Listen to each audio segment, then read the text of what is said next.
ففروا إلى الله إني لكم منه نذير مبين. بسم الله الرحمن الرحيم. الحمد لله حمدا يليق بجلاله وعظمته. أشهد أن لا إله إلا الله وحده لا شريك له في ربوبيته وألوهيته وأسمائه وصفاته تبارك وتعالى في شرعه وأحكامه وآياته. وأشهد أن محمدا عبده ورسوله سيد الأنبياء والمرسلين خير خلقه وبريته صلى الله عليه وعلى آله وصحابته wasallam tasliman katsiran amma ba'd. Kaum muslimin dan muslimat, para pendengar rahimani wa rahimakumullah, dan para pemirsa, assalamualaikum warahmatullahi wabarakatuh. Kita masih melanjutkan tafsir surah Al-Fatihah, masih di dalam merenungi ayat ihdinas siratal mustaqim. Pada pertemuan yang telah lalu telah saya terangkan pentingnya hidayah dan apa yang dimaksud dengan as-sirat al-mustaqim. Dan di kesempatan ini saya akan menjelaskan posisi ayat ini sebagai doa. Jadi surah Al-Fatihah yang merupakan surah yang teragung di dalam Al-Quran. Kemana kata sebagian ulama, seluruh kandungan Al-Quran kembali kepada surah Al-Fatihah. Dan dari unsur pokok di dalam surah ini ada doa di dalamnya. Kita memohon kepada Allah Subhanahu wa ta'ala hidayah supaya diberi petunjuk kepada jalan yang lurus. Doa ini sangat besar sekali kedudukannya di dalam agama. Karena itu di banyak tempat dalam Al-Quran disebutkan doa-doa, dan telah dikumpulkan oleh banyak ulama doa-doa yang tersirat dalam Al-Quran ataupun yang tersurat dan dijelaskan makna-maknanya, keindahannya. Di dalam Al-Quran ada doanya para nabi dan para rasul yang menunjukkan penghambaan mereka dan ubudiyah mereka. Nah, ini doa disebut di surah Al-Fatihah, menunjukkan keagungan dari doa tersebut. Allah Subhanahu wa ta'ala berfirman, wa qala rabbukum ud'uni astajib lakum innal ladzina yastakbiruna an ibadati sayadkhuluna jahannama dakhirin. Dan Rabb kalian berkata, berdoalah kalian kepadaku, pasti aku akan kabulkan untuk kalian. Ini perintah berdoa. Perintah itu menunjukkan makna kewajiban. Selain daripada itu, di akhir ayat dikatakan bahwa orang yang bersombong dari beribadah kepadaku. Karena doa itu ada dua makna. Doa bermakna ibadah dan doa bermakna permintaan. Sungguhnya orang yang bersombong dari beribadah kepadaku, maka mereka akan masuk ke dalam neraka jahanam dalam keadaan dihinakan. Dan ini makna besar, ya. Karena itu semakin tinggi derajat penghambaan seorang hamba, semakin dia bergantung kepada Rabb-nya, banyak memohon kepadanya.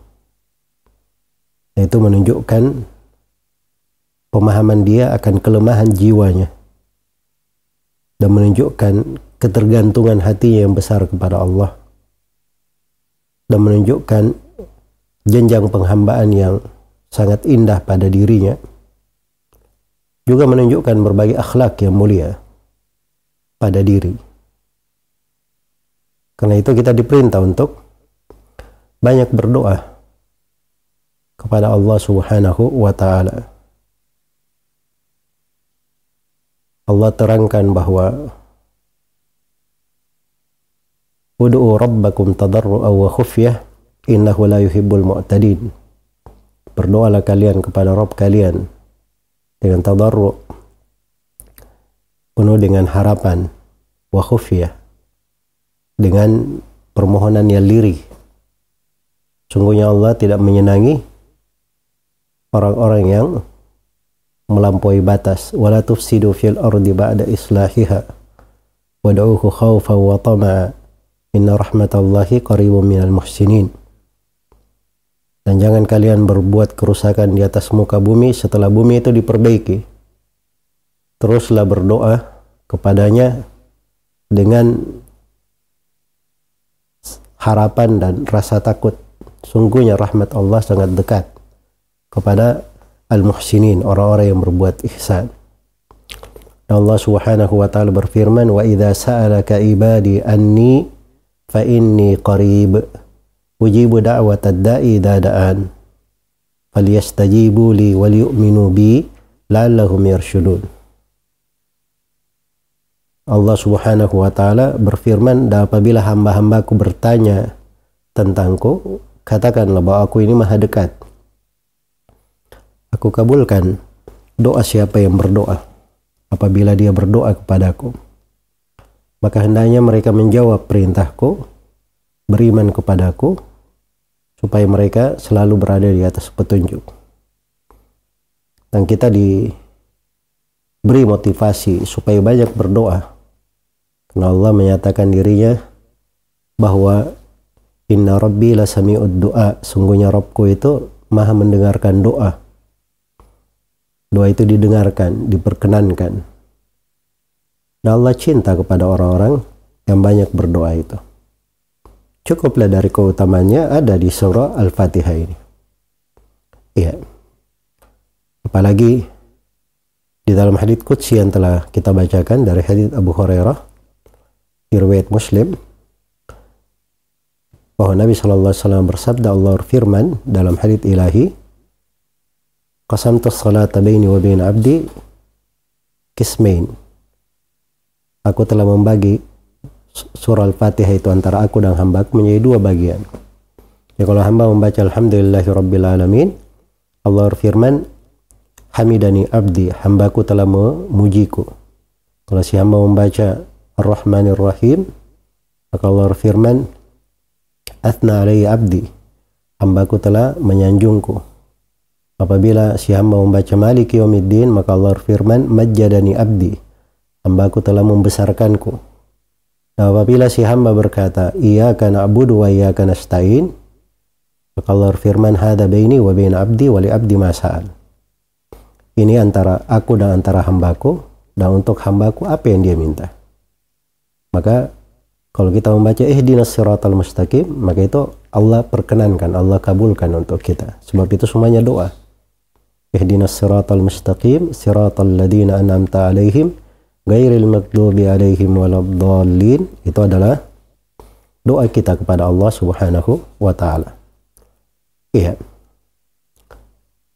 Dan kandungan dari keberadaan doa yang di surah Al-Fatihah ini menyiratkan berbagai adab dan etika terkait dengan doa. Karena doa itu perlu keikhlasan. Itu tampak ya di surah Al-Fatihah. Karena dari awal memang diminta dengan memuji Allah, menyebut nama-namanya, membesarkan dan mengagungkannya, mengakui bahwa kita beribadah dan memohon pertolongan hanya kepadanya. Iya. Dan dari etika doa itu adalah sesuai dengan petunjuk Nabi Shallallahu Alaihi Wasallam. Jangan keluar dari petunjuknya. Juga dari etika doa itu tersirat ya dari sebagian ulama, ada yang menyebutkan syarat doa yang dikabulkan, dan itu jumlahnya ada 10, dikumpulkan oleh Ibnu Jama'ah rahimahullahu ta'ala dalam 3 bait syair, sebagaimana yang disebutkan di biografi Ibnu Jama'ah di Tabaqat Asy-Syafi'i Al-Kubra karya As-Subki. Ibnu Jama'ah rahimahullahu ta'ala berkata, qalu syurutud du'a'il mustajabi lana asyrun biha basyirid da'i bi iflahi. taharatun wa salatun ma'huma nadamun waqtun khusyu'un wa husnul dhanni ya sahi wa hillu qutin wa la yud'a bi ma'siyatin wasmun yunasibu makrunun bi ilhahi. Kata beliau, qalu, para ulama berkata, surutud du'ail mustajabi lana, syarat doa yang dikabulkan untuk kita asyrun, ada 10. Biha basyirid da'i bi iflahi, apabila 10 syarat ini terpenuhi, maka dengan itu beri kabar gembira kepada orang yang berdoa, akan berhasil doanya, akan diperkenankan oleh Allah Subhanahu wa ta'ala. Yang pertama adalah taharatun, bertahara. Tahara yang dimaksud adalah tahara dari sudut hatinya, tahara dari sudut badannya, dia berwudu.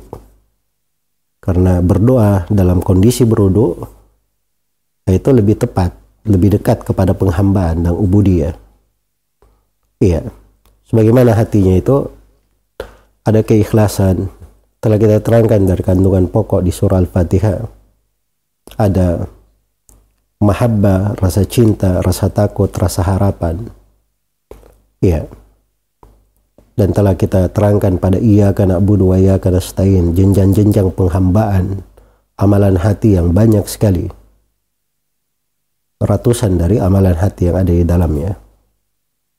Jadi itu semuanya bentuk kesucian. Itu yang pertama. Yang kedua, taharatun wa salatun, dia bersalawat. Ya, kalau berdoa itu dimulai dengan salawat, diakhiri dengan salawat. Itu syah di dalam hadits Fudhalah bin Umaid di riwayat Imam Ahmad. Nabi SAW memberi tuntunan seperti itu bagi siapa yang ingin berdoa. Kemudian yang ketiga, ma'huma nadamun, disertai dengan penyesalan. Ada taubat, istighfar. Iya. Itu memang etika. Sebelum kita sampai kepada ihdinas siratal mustaqim, kita sudah merendahkan diri, berserah diri kepadanya.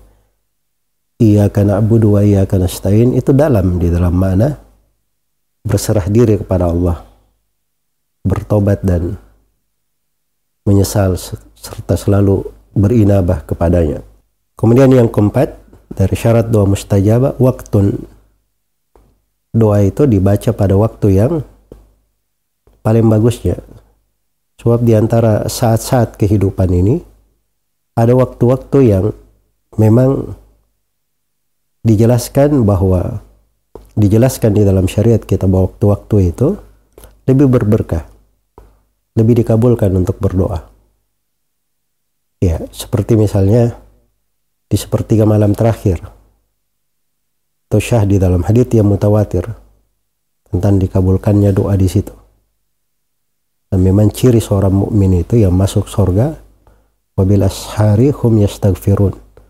Di waktu sahur mereka selalu beristighfar. Itu yang pertama. Yang kedua, dari tempat bagus berdoa, mustajabah doa, itu antara adzan dan qomat. Antara adzan dan qomat.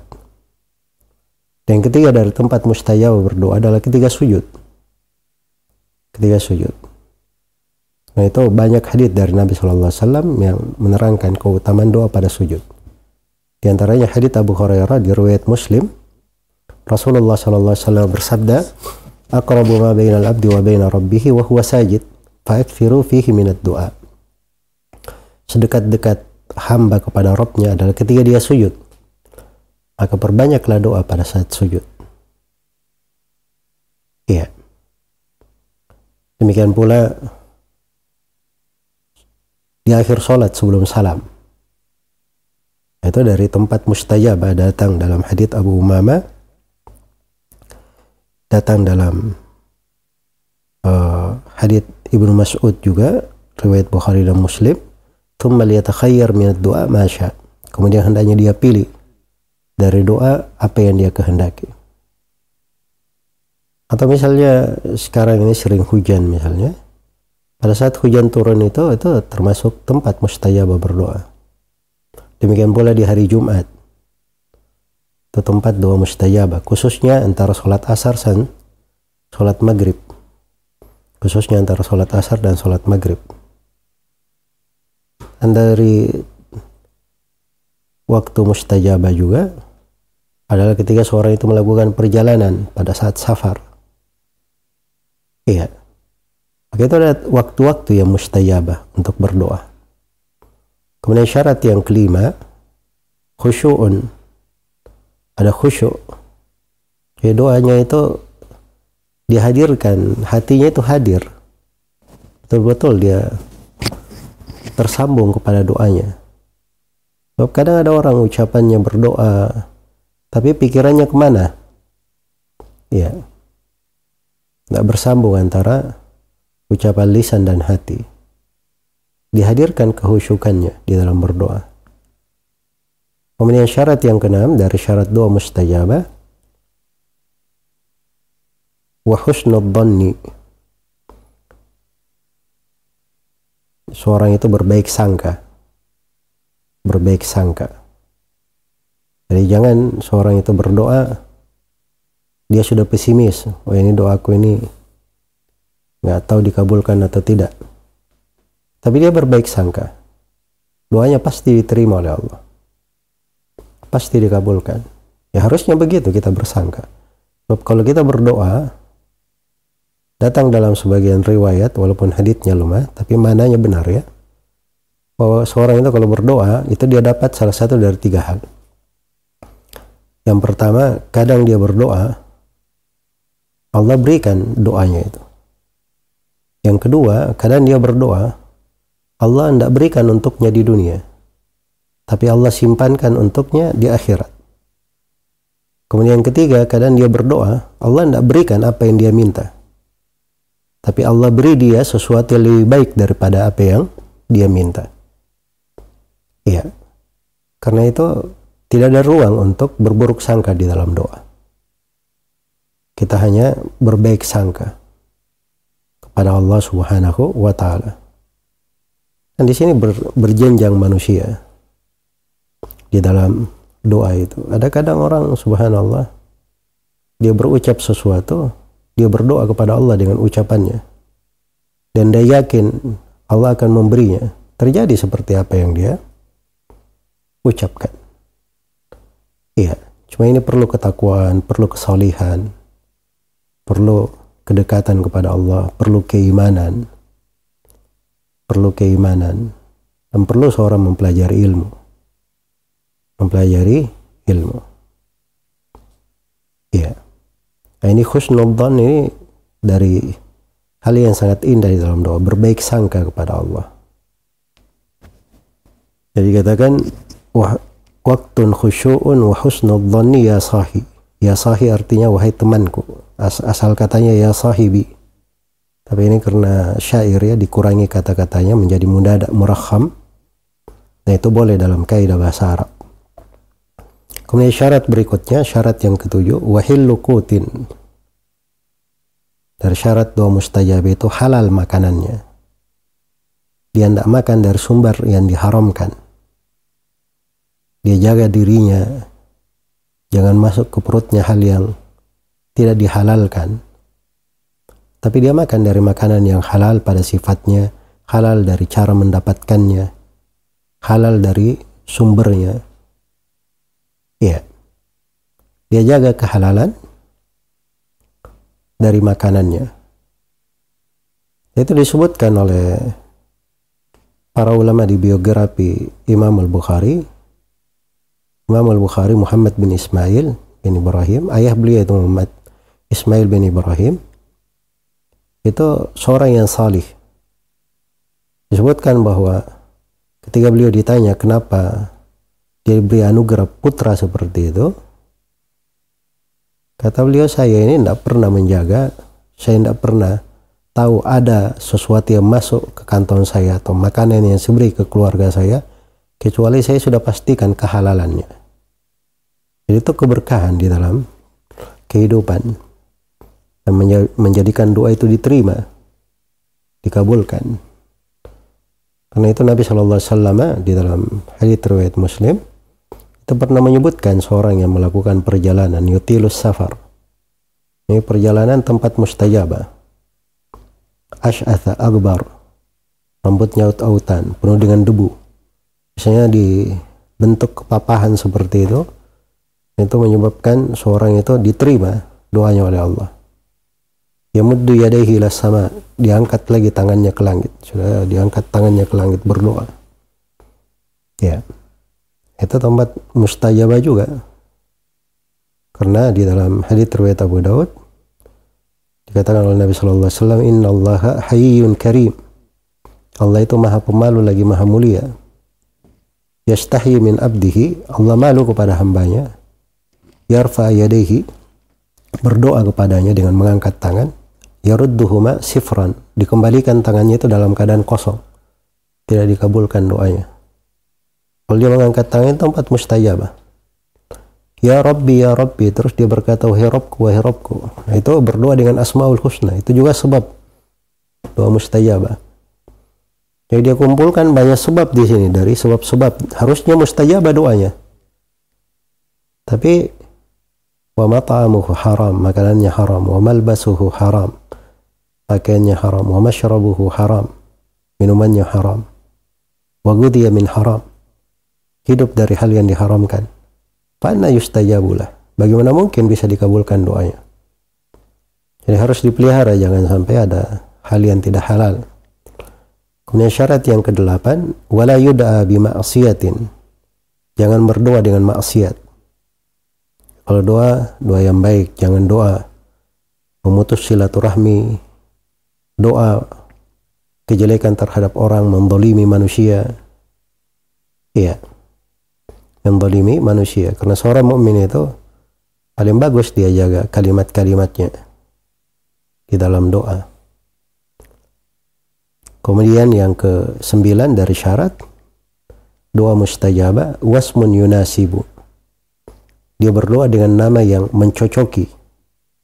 Ya, kalau dia minta rezeki, dia sebut dari Asmaul Husna yang mencocoki. Ya Razzaq, ya Allah yang maha memberi rezeki. Ya Karim, ya Allah yang maha dermawan. Ya Wasi, ya Allah yang maha luas pemberiannya. Ya Dzal Jalali wal Ikram, ya Allah yang maha memiliki keagungan dan pemuliaan. Nah, itu dia sebut dari Asmaul Husna yang mencocoki doanya.